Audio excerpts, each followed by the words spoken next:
En Côte d'Ivoire, Ahmed Bakayoko, nommé Premier ministre, un poste qu'il cumule avec celui de ministre de la Défense. Le décret présidentiel a été pris ce jeudi.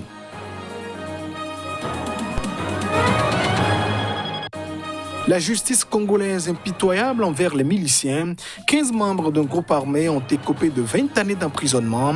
Chef d'inculpation, participation à un mouvement insurrectionnel.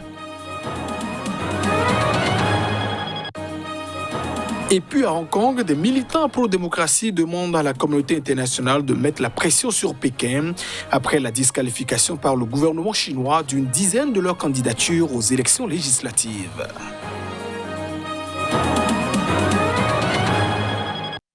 Et voilà, plus sommaire de cette édition. Merci de nous préférer pour vous informer. En Côte d'Ivoire, Ahmed Bakayoko a été nommé ce jeudi Premier ministre en remplacement d'Amadou Gan-Coulibaly, dont il assurait l'intérim depuis son brusque décès. C'était le 8 juillet dernier. L'annonce a été donc faite par la présidence de la République. Ahmed Bakayoko conserve aussi son poste de ministre de la Défense. C'est Ahmed Bakayoko qui a été désigné Premier ministre en remplacement d'Amadou Gan-Coulibaly, dont il a assuré l'intérim depuis le brusque décès le 8 juillet dernier. Considéré comme un proche du président Alassane Ouattara et un pilier du régime, il était ministre de la Défense depuis 2017, après avoir été ministre de l'Intérieur depuis 2011. Il a aussi été ministre des Nouvelles Technologies de l'Information et de la Communication dans les gouvernements d'Union nationale de 2003 à 2011 pendant la décennie de crise ivoirienne. Également maire d'Abobo, l'une des 2 communes les plus peuplées d'Abidjan depuis 2018, son nom avait circulé comme présidentiable avant la désignation en mars dernier d'Amadou Gan-Coulibaly comme candidat du parti au pouvoir pour la présidentielle d'octobre en Côte d'Ivoire. Après la mort inattendue de ce dernier d'un infarctus, Ahmed Bakayoko avait été désigné pour assurer l'intérim à la primature. En devenant officiellement Premier ministre, il conserve le portefeuille de la Défense. Ahmed Bakayoko a milité depuis sa jeunesse auprès d'Alassane Ouattara, s'engageant dans son parti le Rassemblement des Républicains RDR dès sa fondation en 1994. Le parti du président guinéen Alpha Condé a annoncé qu'il choisirait début août son candidat à la présidentielle. Le scrutin est prévu pour la fin de cette année. Les détails.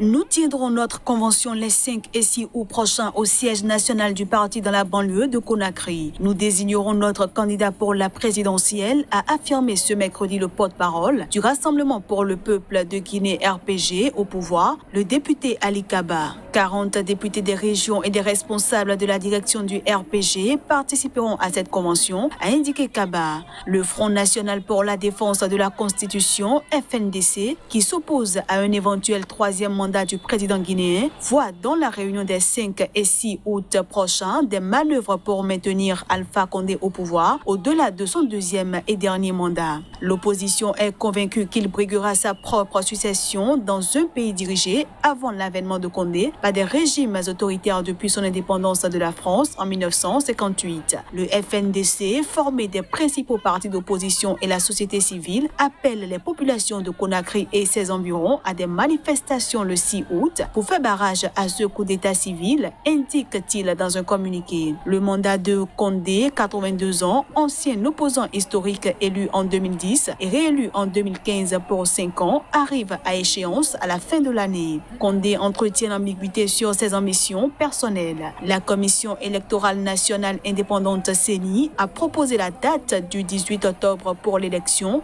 mais le président Condé ne l'a pas encore entériné. Des manifestations contre un éventuel 3e mandat du président Condé, suspendu depuis des mois en raison de la pandémie de Covid-19, ont repris depuis une semaine.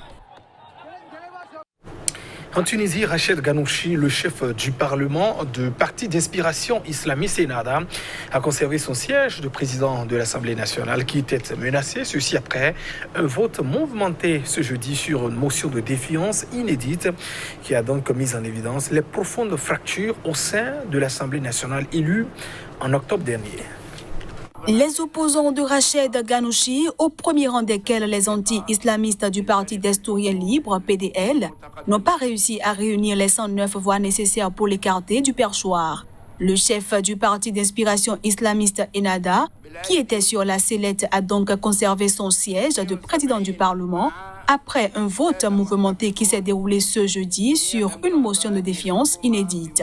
C'est la première fois que le Parlement est amené à se prononcer sur son président, 10 ans après la révolution qui a chassé Ben Ali du pouvoir et lancé la démocratisation du pays.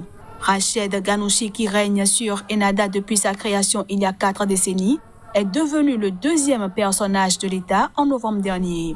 Au Parlement, il s'est retrouvé face à une forte hostilité au sein d'un hémicycle fragmenté.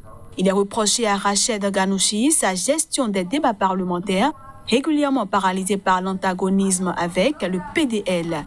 Il a été critiqué pour avoir eu des échanges au plus haut niveau avec des dirigeants étrangers, alors que la diplomatie est une prérogative du président de la République, et accusé de mener une diplomatie parallèle alignée sur la Turquie.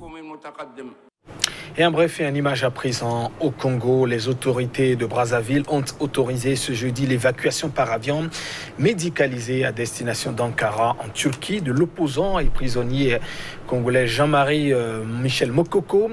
Ceci au terme de longues tractations.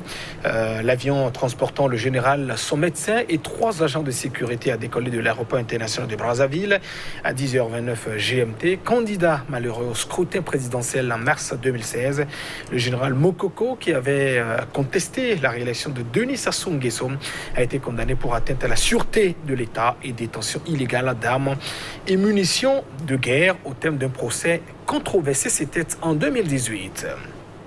L'Afrique a probablement plus d'infections du nouveau coronavirus que le chiffre officiel en raison du manque de tests. L'Organisation mondiale de la santé ne considère toutefois pas qu'il y a une situation énormément sous-estimée selon sa directrice régionale. On l'écoute. Nous devons faire en sorte que les tests soient effectués dans les pays africains.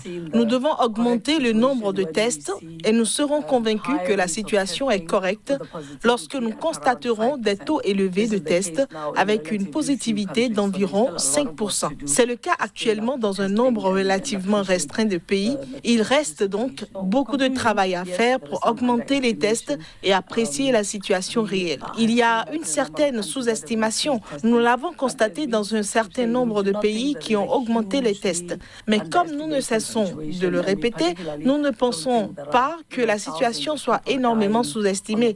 Et nous ne pensons surtout pas que des milliers de personnes meurent sur le continent sans être détectées. Le dépistage a été l'un des plus grands défis que les pays africains ont dû relever en raison de la faible disponibilité des kits de dépistage sur le marché mondial. Nous travaillons très dur avec le CDC Afrique et d'autres partenaires pour aider nos pays à y avoir accès. 15 miliciens ont été condamnés à 20 années de prison en République démocratique du Congo. C'est pour participation illégale à un mouvement insurrectionnel. C'était en 2019 dans l'est du pays, en Ituri. C'est une peine lourde dont écopent les 15 miliciens pour leur participation à un mouvement insurrectionnel en 2019 en Ituri, dans le nord-est de la République démocratique du Congo. Parmi eux, 13 sont des miliciens de la secte ethnico-mystique coopérative pour le développement du Congo, Codeco, et 2 des membres des forces patriotiques intégrationnistes du Congo, FPIC. Un milicien a été acquitté faute de preuves, a indiqué le major Fiki Lopombo, procureur militaire, actif dans le territoire de Dougou, situé dans le nord de Bunia, capitale provinciale de l'Ituri. Les membres du groupe Codeco prétendent défendre les membres de la communauté Lendou. Les FPIC sont présents dans le territoire d'Iromo, au sud de Bunia. Depuis décembre 2017, des violences dans la province de l'Ituri ont fait près de 1000 morts et 1 demi-million de déplacés, selon un rapport du Centre d'analyse politique internationale Crisis Group, publié le 15 juillet. Il s'agit de crimes contre l'humanité d'après la haute commissaire aux droits de l'homme des Nations Unies, Michelle Bachelet. Entre 1999 et 2003, la région de l'Ituri avait été ravagée par un conflit entre les milices des 2 communautés Lendou et Emma, instrumentalisées par l'Ouganda voisin. Les violences avaient alors fait des dizaines de milliers de morts. Les violences en Ituri représentent l'un des nombreux conflits qui déchirent l'est de la République démocratique démocratique du Congo, en plus des conflits dans les deux provinces voisines du Nord et du Sud, Kivu.